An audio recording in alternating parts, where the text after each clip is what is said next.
Good morning, everybody. Good morning. Right. Excited people. Hooray. I'm back. I'm back. Yes, I'm back. I'm not quite in this hemisphere yet, but I'm back. So happy to be here. So very happy to be here and see all of you.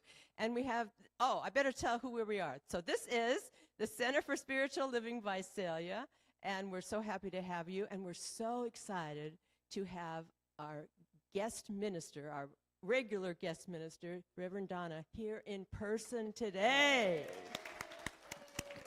So all of you at home, you'll get to see her here in person, everybody here, and we're having a wonderful potluck afterwards to really talk and say hello. So without further ado, I'm going to introduce Reverend Donna, who is going to do our opening treatment. Let's just take a moment, anchoring into that oneness that we know is love, that we know is God, that we know is the divine, knowing that our service is coming together for that highest idea. No matter who is hearing us in person, on Facebook, or at another time in a recording, it's all by divine appointment. Absolutely grateful for this time together this morning. I bless it and know it is done. And so it is. And now we get to enjoy our band, and I believe our opening song is All That I Need. Yay!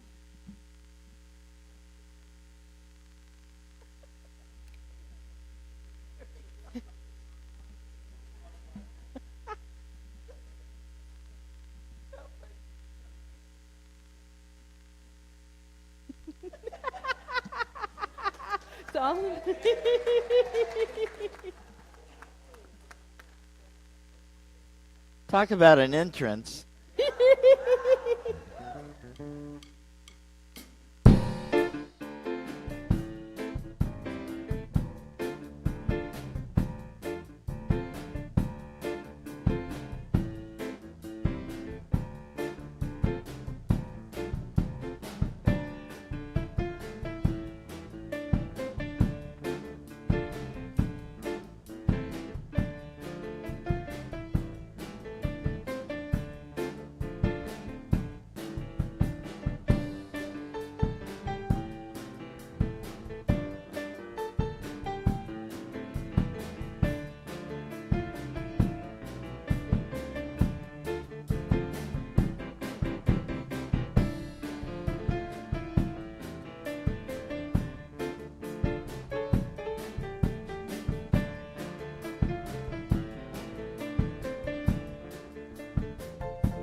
what the band can do when Hope says she's sick and they've got to fill in? That was wonderful. So good morning again. I'm one of the Donnas. I'm Donna O. We were hoping to have all 4 Donnas here today, but Donna K., after hosting with Steve last night that wonderful party when we watched Life of Brian, I don't know, she pooped out or something. Oh, the daughter's home from college, so spend time home with Sam. Okay. So I don't think, we have a few new people. We have, along with Reverend Donna, we have Reverend Linda. And is Laura here? No. So happy to see you. Reverend Donna brought an entourage with her. That was very nice. So let's go to the announcements. So there she is. Potluck to welcome Reverend Donna today. Today, we have all kinds of food. It's mostly desserts, but that's all right. It's Halloween. We have several wonderful Halloween costumes here today. That's very nice. You'll see Janice and hers in a minute. So even if you didn't bring food, there's so much food. Please stay. Welcome, Donna. Enjoy the camaraderie and get everybody together here. So I've been gone. Do we have any art for the next art show? Steve, Donna, Maria, okay, Errol, good. Anybody else? Maybe you, and maybe, yes, okay. So I need 35 pieces to run for this show, and it's going up Wednesday. So if you haven't filled out the form, please, there's still some on the back. Just email me the information so I can make the cards and put up the show on Wednesday. This is our member and friend show. We do it every year. It's always fun because you never know what you're going to get. And that's why it's great. So I hope you'll all come this Friday, first Friday, here from 5 to 8. We'll have wonderful snacks, probably lots of leftovers from today, and wonderful new art. So come. It's another fun time just to get together. Explorers have taken a break. Evelyn is taken off again, so we'll take November off, but we'll get back together in December. And come. We have the most wonderful discussions. In fact, the Life of Brian came out of that discussion. So we were so happy that Donna and Steve finally showed us that movie that Donna K. loves. We're cleaning out the garage. This is another Steve thing.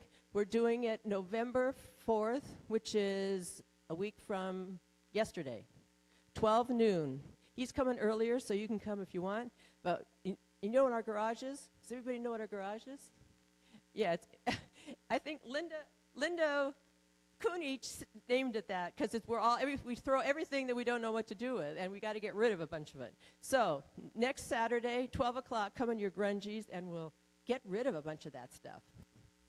And I was going to let Sheila do this announcement. So I will give this to Sheila, our president, and she will talk about the town hall meeting and potluck, which is Sunday the 12th.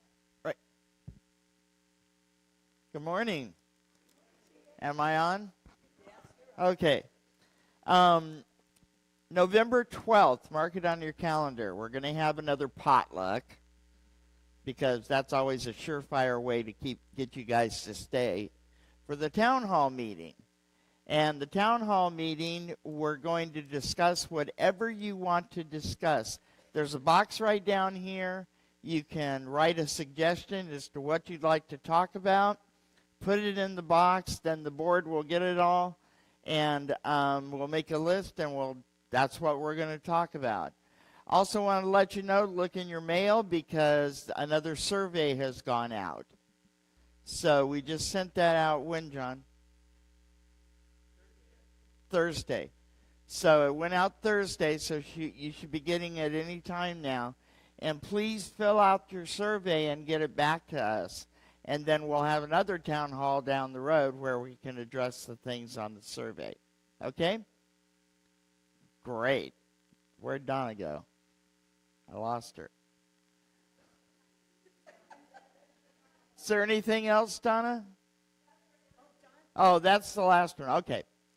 I just wanted to make sure there weren't any others. So I am very pleased to be the person to announce that not only is Reverend Donna here as, hello? I heard my name, and I always get afraid when that happens. Um, that Reverend Donna is not only here as a guest minister, but the board voted a couple of weeks ago to make Reverend Donna our bridge minister. Now, what's a bridge minister? Yeah. A bridge minister is like an interim minister. So she is receiving a letter of call. She will be like an interim minister for us. The biggest difference in a bridge minister and an interim minister is a bridge minister you can hire at some point if you want to as your senior pastor, whereas an interim minister you cannot. So that's the biggest difference between the two. But anyway, she's going to be speaking twice every Sunday, twice a month, possibly more, but at least twice a month. She's going to help me with all the paperwork that is done in order to have the service and get the order of service together and all of that stuff. So I'm very happy to have her and very proud that she's going to be our bridge minister. So welcome her. Thank you. And I see a hand up. Would she... I don't know. You can talk to her about it at the potluck. We can put a bed in there. No big deal. And to welcome you, Reverend Donna, we have a little gift for you. We have our, I'm going to call her our welcome maven, who is Ann. She's not here. Oh, Ann's not here. But she's the one that makes all of this stuff. So, and Reverend Linda, you don't get left out.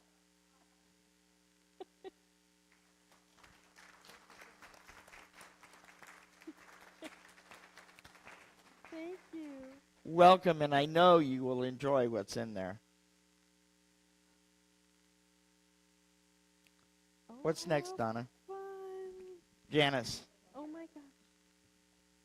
It says, darling, you are loved.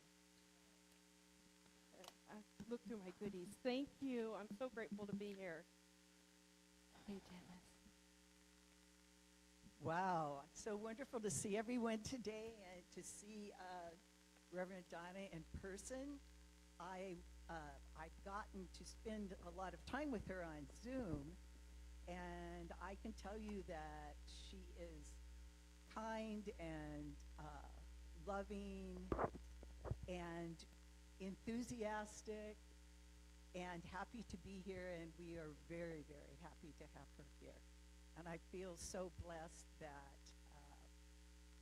we were able to find each other at CSL Visalia and her. So I think that you were going to find, if you do any classes with her or any kind of talking with her, you are going to find her just an absolutely fabulous human being. And so we are so, so lucky for that. Oh.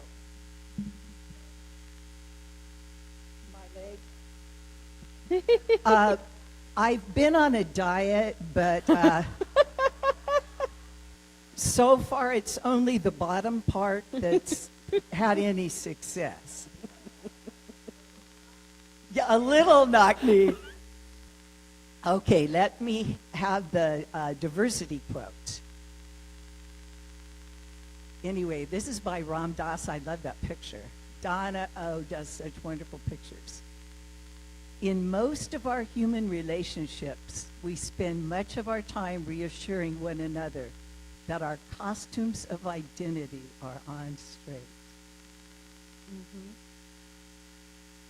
Mm-hmm. I picked that because of the costume, so anyway, but it does have a very spiritual meaning in terms of how do we appear to each other? Are we wearing our costumes, or are we being our true selves? And let's see, our affirmation. I use my genius to find the potential and possibility available to me. I know some of you may have a hard time with the word genius, but I want you to hit it hard when you say it, okay? Here we go.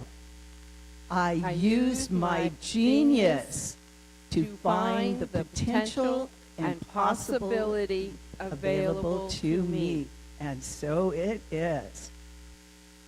Okay, and if you would join me in prayer, just settle in. Maybe think about the weather changing. Some of the leaves are beginning to change. Knowing that all of that is part of Spirit's plan for each of us. And I know that as I enjoy the changing of the seasons, I see possibilities that maybe I have not considered before. Different ways of looking at things. Ways to balance things that before seemed totally unalike. But knowing that that is not true. And as I look at things instead of saying but, if I say and, then there can be this and there can be that. And I know that that is part of the creativity that has been given to me and to each of us from Spirit. And I know what is true for me is true for every human being. So grateful to know this, to know that I have the ability to choose. And I know that as this service progresses, that each of us chooses to hear what we need, what each of us needs. That everything that transpires brings us to more joy, more fulfillment, more love, and more peace. So grateful to have this opportunity. I release my word knowing that it has already been made manifest. And we say together, and so it is. And now we have some music, and thank goodness Donna O is back.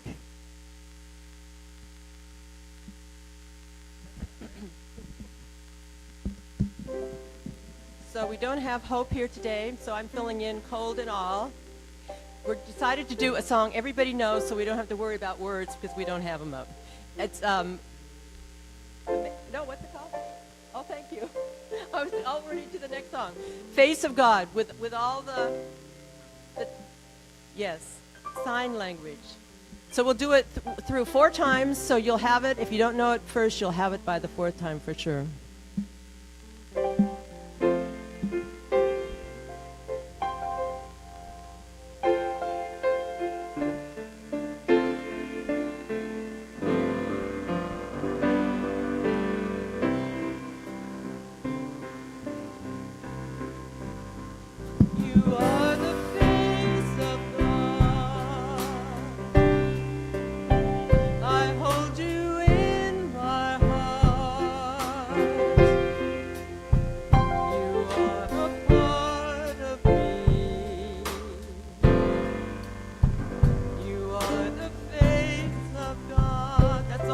You got it?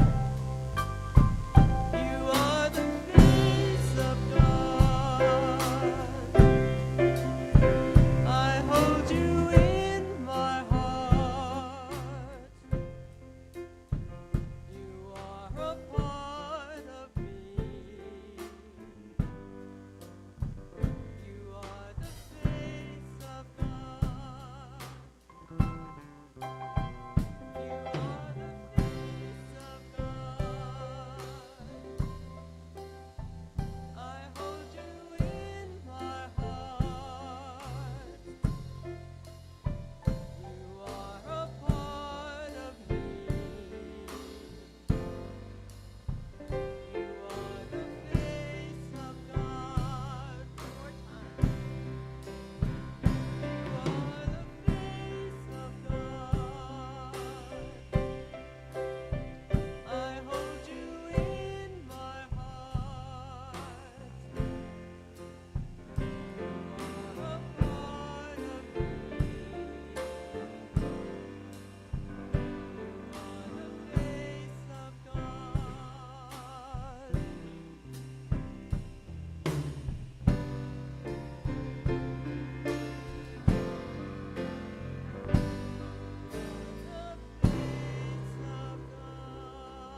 are the face of God, each and every one of us.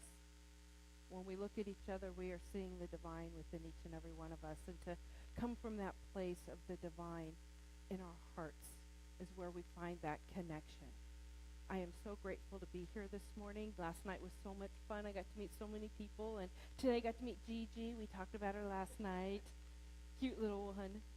And it was just a joy to be able to mingle and be embraced by Donna and Steve and everyone who was able to come, both in consciousness or in person. And what a gift it was. And I love the fact that Janice talked about costumes, because we are at Halloween, and how many of us wear our costumes every day? Even though in Halloween there's a couple of different theories how costumes came about on Halloween. I'll just share that real quick. One is called souling, and it's where that was trick-or-treating, and that they went door to door. That was more of the religious aspect of souling, is they would offer to pray for the dead of whoever owned the home, and then they would receive food or drink or coins in exchange. Then there was a non-religious one called guising, and that's where they would sing a song or do a prank or a trick and get candy, food, or drink or something like that. But then there was something called mumming, and in later centuries they began dressing up as ghosts or other creatures and performing antics in exchange for food or drink. It dates back to the Middle Ages. But at the same time, there was also the time where they felt around Halloween, it was the veil was the thinnest between the living and the dead. It was veil between the worlds. So people wore costumes to protect themselves from the dead. They didn't want to be pulled in across the veil, so they would dress up in a costume to protect who they were. So when we think about costumes in our world today, we don't show who we are. That's our safety spot, isn't it? We were talking in the Sunday morning chat this morning about different things that we were experiencing in our world, and free will, and the different types of experiences we have. It's kind of summing up a little bit what Janice was amazing this morning, and I'll share some of the quotes in a few minutes from that chat. But when you think about the costume, it protects us, kind of like a mask. If you look at a mask, it protects who we are, isn't it? If we're feeling sad or down, do we always have that look on our face, or do we put a smile on because we don't feel safe to share we're not in a good space right now? I remember talking with somebody once, and I had asked how they were. And it was someone I did not know. It was a complete stranger. And she said, "Do you really want to know how I am, or do you just want to hear fine?" And I thought about it, and I said, "No, I really want to hear how you are." And I heard 15 minutes of everything that wasn't going well in her world. And she felt safe enough to share that with me. And I will tell you, that was actually in a drive-through in the late at night. My daughter had graduated from Orange County School of the Arts, and we had just finished a film festival, and I was wanting something to drink, so I'd gone through the drive-through on my way home. And I sat in that drive-through for 15 minutes hearing everything that was going on with her. And I felt honored that she didn't just say, "I'm fine." She felt safe enough to share. So in Science of Mind, in our teachings, we show up as who we are. We're not about proselytizing. We're not about, oh, you have to follow this. Like Janice, I think, said, we don't have a test on dogma. We don't. We show up as who we are. Right? There's a Buddhist story called The Empty Rowboat. And in that story, it's a young monk who has entered the monastery, and he's trying to meditate. He's very new to this new way of living for him, and he's finding himself very agitated. He can't find a quiet place to pray and meditate. And he tries inside the monastery, he tries outside the monastery, and he's getting nowhere, and he's getting more and more frustrated. And finally, outside the grounds of the monastery, there's a lake. And he sees a rowboat tied to the pier. And he rows himself into the center of the lake, and he finds peace and quiet and tranquility. And he gets his prayers in, he gets his meditations in, and he's feeling really, really anchored and centered. And he continues to do that for a few days. And then all of a sudden, at one point, he's in his meditation and he's feeling that centeredness and that peace, and he opens his eyes and he sees another rowboat coming towards him. And he's telling him to get out of the way and move. And he's getting agitated, and that nothing happens, and it hits his boat. And now he's filled with all that anger, and he realizes there's nobody in that other rowboat. It's just a boat that had gotten loose and ran into his. That's why it didn't move the course. It stayed its course because there was nobody in it. And what he realized was that rowboat symbolized the anger that was within him. So what happens when we get jarred or something comes up from us and we're feeling kind of off center or off kilter? That's our invitation to go to prayer. That's our invitation to recognize that there's that life that's wanting to express itself through us, and how do we do that? Ernest Holmes in Creative Minds says, life is for us today. There will be no change for tomorrow unless we do the changing today. Today, we are setting in motion the power of tomorrow. Today is God's day, and we must extract from it what of life we are to live. So what is it we're feeling called to do in this moment? Is it to change our costume? Is it to be a little more authentic in our interactions with one another, and to see the peace and the love that's out there that we may not feel it in the appearances of what's happening in our world? Because there's a lot going on in our world that can take us off that center of peace, isn't there? Turn on the news, open a newspaper. I know yesterday I heard that Matthew Perry had made his transition, the actor from Friends. He's 54. I'm 53. I'm like, ooh. Ooh, life isn't always as long as we expect it to be. Kind of gives us an opportunity to change our course a little bit or find out what's calling forth from us. Charlie Pride says, this is from the chat this morning, says, I prefer to work out my own faith and my own convictions in the seclusion of my own mind. Isn't that awesome? And Ernest Holmes says, everything is of God, everything is spiritual. And that's the truth. Everything is spiritual to the degree that we see it or embody it and have that invitation to maybe chew on it in class or in a conversation. I loved our Essential Earnest class. Janice and I taught that class. It ended a few weeks ago, and I got to meet Steve and Donna Kay and Gwen and Lisa, who I don't think is here today. I was hoping she would. Because we use that time. What I love about that class is there's no homework until the final paper, which is 3 pages or less. But there's study questions that we talk about in class from what we've read each week in Ernest Holmes' writings. And you get an opportunity to figure out what his writings mean to you or not. And it's okay if it doesn't work for you. You can let it go. And no one's going to say you're a bad religious scientist. Because if it doesn't work for you, it's okay to let it go. Talking about our potluck, there's a running joke. If there's 2 or more religious scientists, what do you think there will be? Food. There will always be food, right? But it's true. And Ernest Holmes also says, a true healing is the revealing of the truth. But what is the truth with a capital T? It's that spiritual essence of light and of love and of peace of who we are.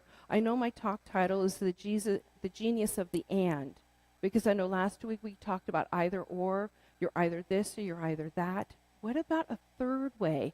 And that's what spirituality invites us to look at in a different way. If you look at paradoxes in spirituality, there are many different examples within science of mind.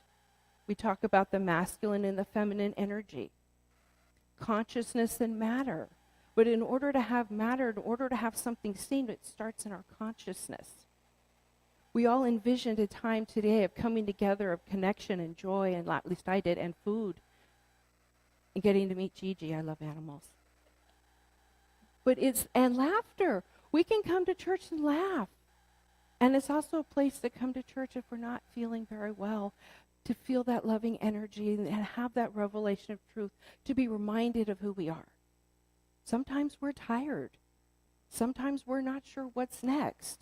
So we can live in the void or in the pause as we listen and hear that still small voice that's within.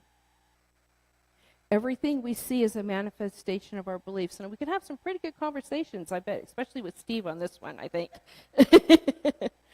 But if you look at it in life, what we see, has everyone heard it's the quote by Mr. Rogers, in the scary times, look for the helpers? When things aren't going well, look for the helpers. It could be the person that smiles or gives you a hug or invites you to sit for a moment and remind you of who you are, just like in our opening song, The Face of God. In that Chinese symbol of the yin and the yang, you have the light and the dark, and in the midst of the light there's darkness, and in the midst of the darkness there's light. We are that same example within each and every one of us, is that seed of the divine. We may not see it or act on it, which is where we had our conversation this morning in the spiritual chat. It doesn't mean it's not there. That light has been dimmed by whomever that person is or whatever that experience is. So it's our invitation to remind them by reflecting that love. Maybe not in words, but in action. And my favorite paradox is the human and the divine. In the movie last night, I think they said Jesus was a Capricorn. I'm a Capricorn, but I think he's a Gemini. The twins, the human and the divine. My daughter's a Gemini. There's twins in the Gemini. But within that truth, it's the human and the divine, and within us is that divinity. It's that seed that wants to express itself. But we find it when we reach out of our comfort zone. For those of you who don't know, when I became a practitioner, talking out in public was my biggest fear. Reverend Linda can attest. She was there when I was taking my panels. By listening to the divine and saying yes, 20-some years later, I love speaking. I love it because I get to connect with the divine within each of us. But we have to step out of that comfort zone. Reverend Josh, who is a really good friend of mine and one of my many mentors, used to tell me when I was really struggling, he would say yes to life. The universe offers you something and it feels like there's a divine connection, say yes. Figure out how you can do it later, but say yes. One of the biggest words of advice that he ever shared with me, and he's one of the spiritual directors at Mile High in Denver now, and it's so much fun to watch him blossom. But when we can embrace and live from the place of potential and possibility, what do you think is going to come forth? Things we may never imagine. I never thought in my wildest dreams that I would be speaking here. I didn't know you were here. And my former boss is from here. Her husband's from Visalia, and she's from Tularia. I keep wanting to say Tularia. So she gave me hotel reservations and suggestions and told me restaurants and all these things because she was so excited that I was coming to her hometown. You know, so it's that divine appointment that calls us forth in this moment. Her name is Erin Baker, and her husband is Daniel McEwen, so now she's Erin McEwen. He's a paramedic and paramedic, and now she is a social worker, works at the Department of the VA Long Beach, and is a teacher at Cal State Long Beach in the social work department. Her sister's also a social worker. She lives in San Diego. So I don't know if you know her or not. She's amazing. Her mom's name is Erin, same as her daughter. When we remain open at the top, we have these new opportunities, and it gives us a place to be, even if there's a place of uncertainty. What does that feel like? Just like when I was talking about Halloween and the beginnings of Halloween and how that came about, it's this whole weekend is this opportunity to step out into a new way of experiencing things. The one thing I didn't share with you that I just learned this weekend is there's actually a German tradition, it's a Christmas tradition, that also talks about trick-or-treating. It's called Belsnickeling. And that's where children would dress up in costumes and call on their neighbors to see if the adults could guess who their identity was, and if they couldn't guess who they were, they got a treat. Now, you know, in America, it's like a $3 billion candy, holiday. I mean, $3 billion, that's a lot of candy, right? But the traditions of Halloween was the new year. Because in Celtic tradition, Samhain, which is the traditional preceded Halloween, was called Summer's End. That's what it meant. So they were giving thanks for the harvest that would get them through the winter. So that's where and it was all about life and death and rebirth and becoming something new. And what are we talking about in the and? It's the same thing. We're stepping into something new of who we are. There were also bonfires back then as a way of celebrating. We use candles now. And some of us use LED candles because if I fall asleep, I want to be safe. And now they're in different colors, which is kind of cool. Right? So we're bringing in that light, the light of who we are. My favorite myth is the jack-o'-lantern. Do you know why we have jack-o'-lanterns in Halloween? It comes from Irish mythology. There was supposedly a gentleman called Stingy Jack, and he thwarted the devil in life over some financial things. So when he died, God didn't want him in heaven, and devil didn't want him because of what he had done. So he was meant to walk eternity on the earth. So people used jack-o'-lanterns. Back in Ireland, they were turnips. In America, when the Irish came to America, they moved it to pumpkins because they're more prevalent here. But they would put a light in those pumpkins or turnips to keep Stingy Jack away from their home. So now we celebrate with jack-o'-lanterns and we carve them. Some are fun, some are scary. But it's kind of fun to see where these traditions have come about and how we utilize them today. The broom was used to sweep away the last of the autumn leaves, but it was also used to sweep out the old energy and create space for the new. So what newness do we want to call forth within us? What is it that we want to bring into our life? Is it love? Is it peace? A joy? New friends? Your artwork is beautiful. I love owls. So of course, I'm drawn to the owls on the back of the wall and the trees. All about nature. You have a beautiful space, inside and out. Your mission statement, the vision for CSL Visalia is beautiful. Are we calling forth that truth right now with who we are? We are the gift. So I think that's the costume that we forget. We are the gift. The costume that we're wearing today, I almost brought ribbons and bows and all kinds of things that I could travel with so we could decorate and be the gift that we are in a costume as well as the truth of who we are.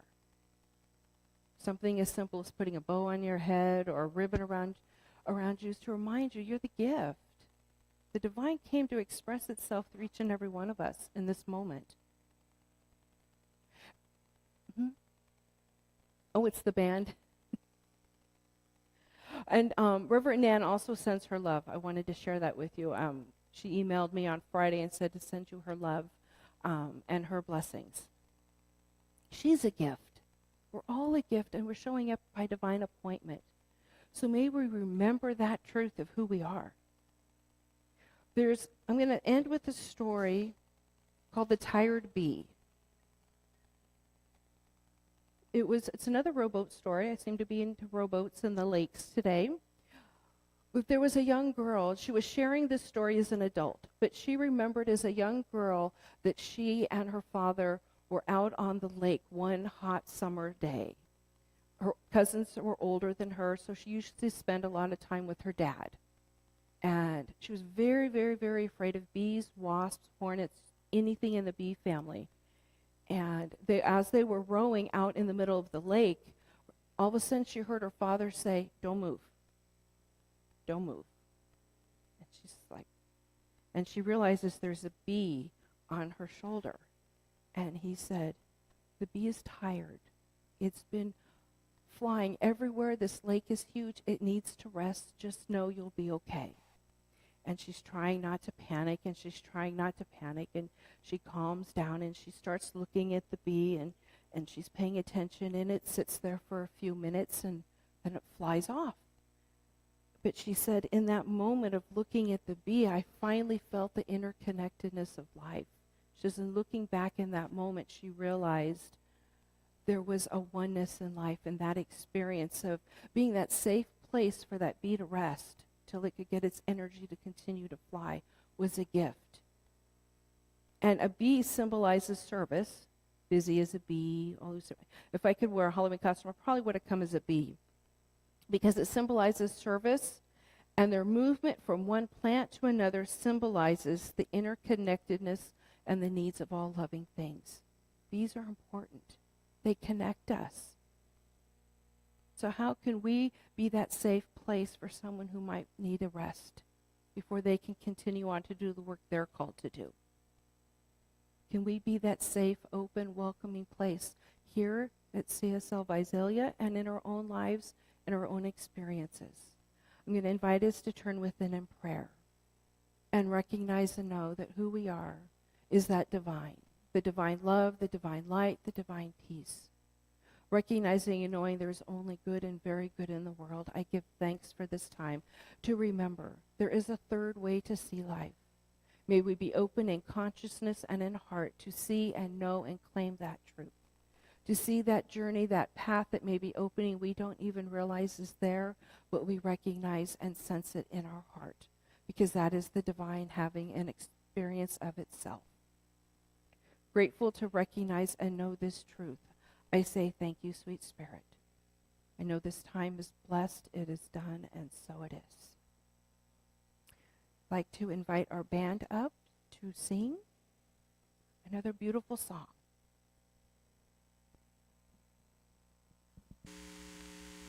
And now we invite Donna, number 3, up to sing. Actually, I usually call her number 1, 2, 3. Now you're 4.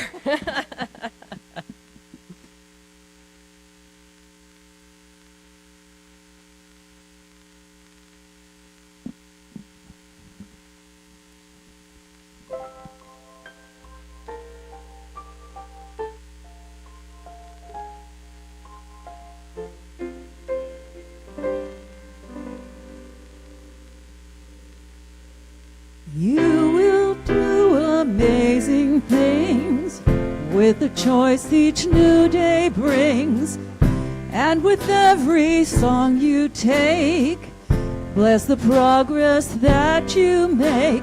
The reason you live is found in every gift you give.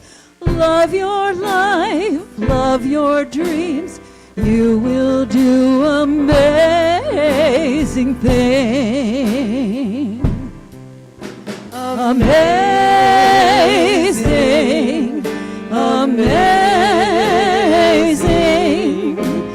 You will do amazing things. Amazing, amazing. You will do amazing things. Oh, the places you will go and the people you will know. Don't worry where or when or how. You don't have to know that now. You're on the right track. No need to look ahead or back. Just enjoy what this day brings. You will do amazing things. Amazing, amazing. You will do amazing things. Amazing, amazing. You will do amazing things.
Before we go into the conscious giving, I found this in the bathroom. It's a Rumi quote, and I want to share it. No matter where you go, you find nuggets. I don't know who wrote this, but I love it. And, well, I'll put it back where I found it, but I want to share it. It says, you are the letter written by God. You are the mirror that reflects the divine. Seek inside, for all you want is all you are. There is nothing above and beyond. Rumi. We all will do amazing things because of who we are. It's time for our giving. So if you would like to take your gift, hold it to your heart if you'd like to bless it, and we'll share our affirmation together. From the love of pure spirit within me, I bless this gift. I send it forth to heal, to bless, and to prosper. It is evidence of my faith and my belief. It does great work in the world and returns to me abundantly.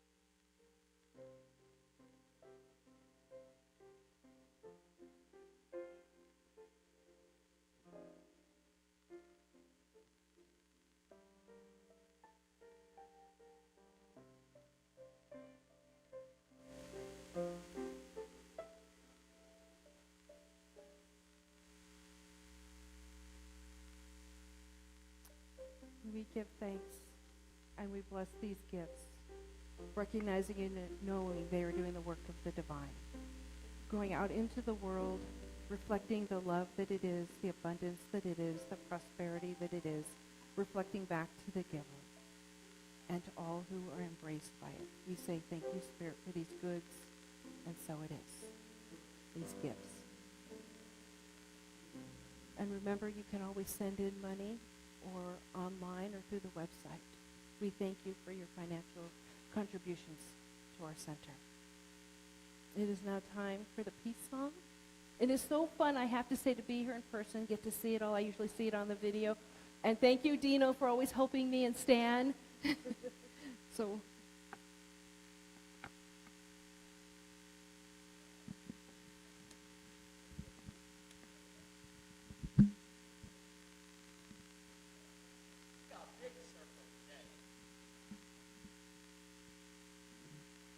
I'm going to join you. I'll come back up for the affirmation, but I want to join you.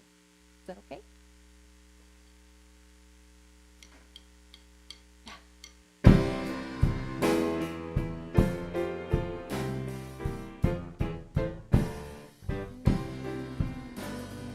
Now there is peace on earth. I know it begins with me.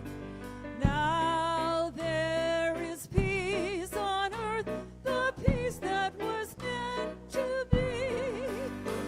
With God as creator, united all are we. Now we walk with each other in perfect harmony. Yes, peace begins with me, and this is the moment now. With every breath I take, this is my joyous vow, to take each moment and live each moment in peace eternally. Now there is peace on earth, and it has begun with me.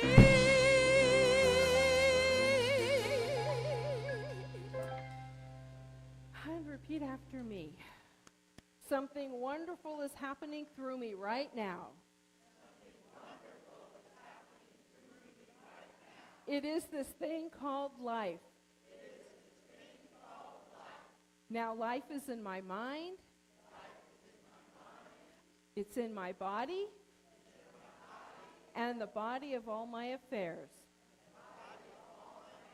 I think it, I feel it, and I love it.